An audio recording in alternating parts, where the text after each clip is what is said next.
Second hand phone আপনি একদম কিনবেন না। হ্যাঁ, একদম আপনি কারোর ব্যবহার করা ফোন টাকা দিয়ে কিনবেন না, কারণ আমি আপনাকে 100% কনফিডেন্স নিয়ে এই কথা বলছি। আর যদি আপনি কিনতেই চান তাহলে আপনাকে কিছু ইম্পর্টেন্ট পার্টস নিখুঁতভাবে চেক করে নিতে হবে। তাহলে চলুন, আজ এই ভিডিও অনেক ইম্পর্টেন্ট হতে চলেছে। হ্যাঁ, আজ আমি আপনাকে সম্পূর্ণভাবে বুঝিয়ে দেবো যে কেন আপনি কারো সেকেন্ড হ্যান্ড ফোন কিনবেন না, মানে কারো ব্যবহার করা ফোন আপনি কিনবেন না। আর যদি কেনেন তাহলে সেটা কিভাবে চেক করবেন। তাহলে সবার আগে আপনাকে এটা দেখতে হবে যে আপনি যে ফোনটা কিনছেন সেটা 3 থেকে 4 বছর আগের না তো। হ্যাঁ, যদি 3 থেকে 4 বছরের আগের হয়ে থাকে, মানে 3 থেকে 4 বছরের পুরনো হয়ে থাকে, তাহলে আপনি সেটা একদম নেবেন না।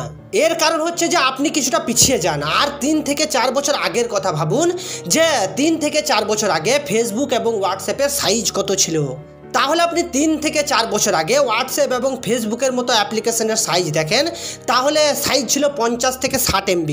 আর এখন মানে 2025-এ হয়ে গেছে 100 থেকে 150 MB, মানে সেটা দ্বিগুণ।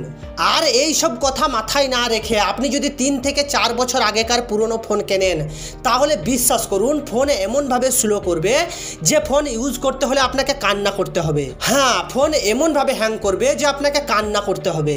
এই কারণেই সবথেকে ইম্পর্টেন্ট একটা বিষয় হচ্ছে যে ফোনটা কত বছর পুরনো, মানে ফোনের বয়সটা আপনাকে দেখে নিতেই হবে। আর আপনি যদি ফোনের বয়স চেক করতে না জানেন, তাহলে এই ভিডিওর আই বাটনে একটা ভিডিও দেওয়া আছে, সেটা আপনি সম্পূর্ণভাবে দেখে নিন। আপনি বুঝে যাবেন যে ফোনের বয়স কিভাবে চেক করা হয়। এরপর হচ্ছে যে আজকের দিনে আপনি যদি পুরনো ফোন কিনতে চান, তাহলে আপনাকে ফোনের র্যাম এবং রম সম্পূর্ণভাবে দেখে নিতে হবে।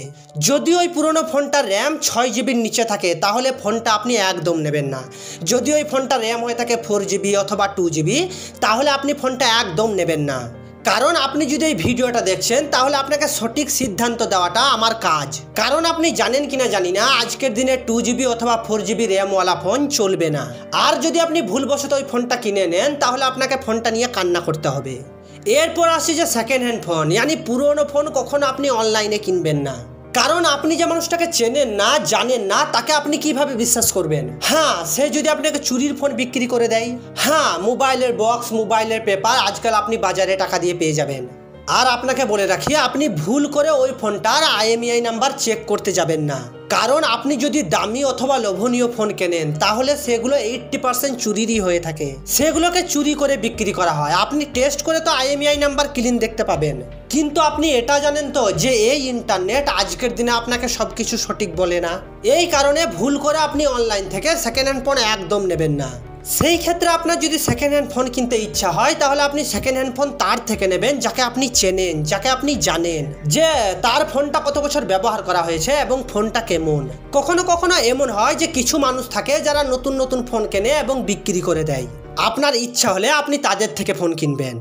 নেক্সট সব থেকে ইম্পর্টেন্ট বিষয় হচ্ছে যে আপনি যার থেকে সেকেন্ড হ্যান্ড ফোনটা নেবেন, আর সে যদি আপনাকে পারমিশন দেয়, তাহলে আপনি একটা মোবাইল মেকানিকের কাছে গিয়ে ফোনটাকে খুলে আপনি তার সমস্ত কিছু দেখতে পারেন। সবার আগে তার ডিসপ্লে এবং ব্যাটারি খুব ভালোভাবে দেখে নেবেন, কারণ সে দুইটা যদি চেঞ্জ করা হয়েছে। কারণ একটা মোবাইলের মধ্যে সব থেকে গুরুত্বপূর্ণ পার্টস হচ্ছে ব্যাটারি এবং ডিসপ্লে। আর সেই দুইটা যদি অরিজিনাল না থাকে, তাহলে আপনি ওই ফোনটা নিয়ে কি করবেন? তাহলে আপনি ফোনটা সোজা না করে দিন। কারণ আপনিও মাথায় রাখবেন যে আপনিও আপনার টাকা দিয়ে ফোনটা নিচ্ছেন, আপনাকে কিন্তু বিনামূল্যে ফোনটা দিচ্ছে না। কারণ ফোনের মধ্যে যদি অরিজিনাল ব্যাটারি, অরিজিনাল ডিসপ্লে না থাকে, তাহলে আপনি এটা মাথায় রাখুন যে ফোনটাকে পুরো শুষে নেওয়া হয়েছে। হ্যাঁ, আপনি ওই পুরনো ফোনটাকে নিয়ে তার ডিসপ্লে এবং ব্যাটারি দেখার পর যদি আপনার মনে হয় যে এই দুইটা অরিজিনাল, তাহলে নেক্সট আপনি তার প্রসেসর পাওয়ার চেক করে নেবেন।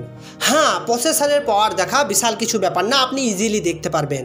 হ্যাঁ, আপনি ওই ফোনটার অ্যাপ্লিকেশন মেনুতে যান এবং প্রতিটা অ্যাপ্লিকেশনকে অন করুন এবং মিনিমাইজ করুন, অন করুন এবং মিনিমাইজ করুন। হ্যাঁ, ঠিক এমনভাবে যদি ফোনটার প্রসেসর শক্তিশালী হয়, তাহলে ফোনটা স্মুথ চলবে। আর যদি স্লো হয়ে যায়, তাহলে নেবেন না, আপনি পরিষ্কার না করে দেবেন। এরপর দেখবেন যে ফোনের বাটনগুলো, মানে ফোনের সুইচগুলো, একটা অ্যান্ড্রয়েড ফোনের মধ্যে লগভগ 4 থেকে 5টা সুইচ থাকে, সেগুলো নষ্ট হয়ে যায়নি তো। এরপর আপনি ফোনের জ্যাকটা দেখে নেবেন, একটা ভালো ইয়ারফোন লাগিয়ে যে দুই সাইডেই ভালোভাবে শোনা যাচ্ছে তো।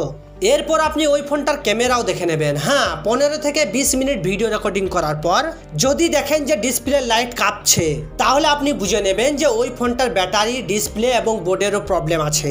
তাহলে কিন্তু আপনি ওই ফোনটা একদম নেবেন না। তাহলে চলুন এই সমস্ত টেস্ট পাস করার পর আপনার যদি ইচ্ছা হয় যে আপনি ফোনটা নেবেন তাহলে আপনি নিতে পারেন, আর যদি ইচ্ছা না হয় তাহলে আপনি একদম নেবেন না। কারণ আমি আপনাকে 100% নতুন ফোন নিতে সাজেস্ট করব, কিছুদিন লেট হলেও অসুবিধা নেই, কারণ নতুন ফোন নেওয়াটাই ঠিক, আপনি আপনার ইচ্ছা মতো ইউজ করতে পারবেন।